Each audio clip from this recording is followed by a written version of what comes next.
Shalom peuple de Dieu, nous sommes très heureux de vous savoir nombreux dans cette émission Zion Dew et nous bénissons l'Éternel de votre présence pour la grâce qu'il nous a accordée d'être là encore parmi vous.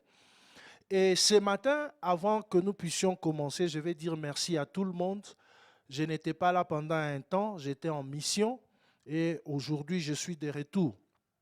Et aujourd'hui, nous allons partager quelque chose de très important, la grâce. C'est quoi la grâce de Dieu? Nous allons parler de la grâce de Dieu. Plusieurs orateurs enseignent la grâce de Dieu.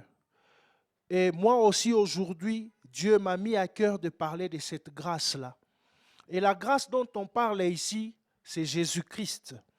Lorsque nous lisons dans Tite, le chapitre 2, le verset 11, la Bible déclare ce qui suit, car la grâce de Dieu, source de salut pour tous les hommes, a été manifestée. Cette grâce qui a été manifestée, c'est Jésus-Christ.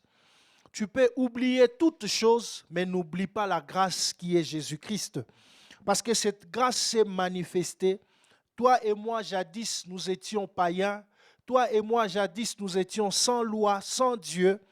Toi et moi, jadis, nous marchions selon nos préceptes, selon nos lois, mais aujourd'hui, nous marchons selon le principe divin.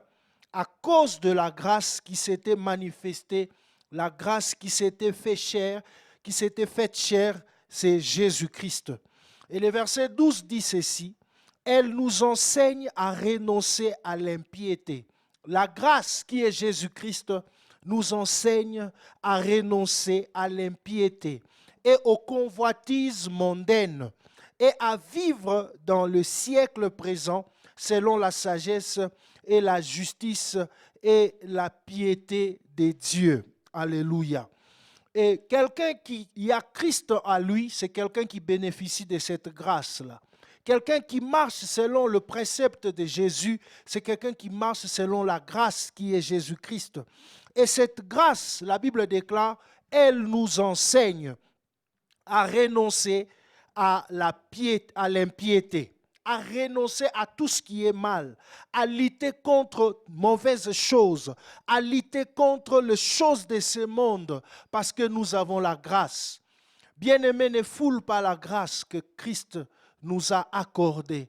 Ne marchons pas selon nous, ne marchons pas selon nos visions, mais marchons selon la vision de Jésus.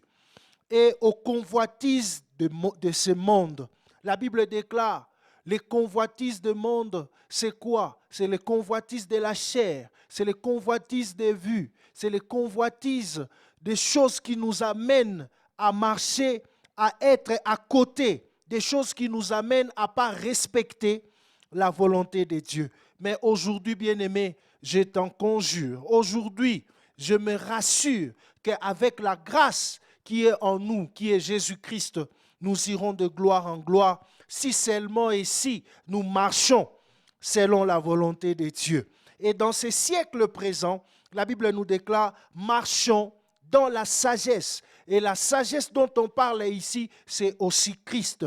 Marchons dans la justice. Cette justice également est Jésus-Christ.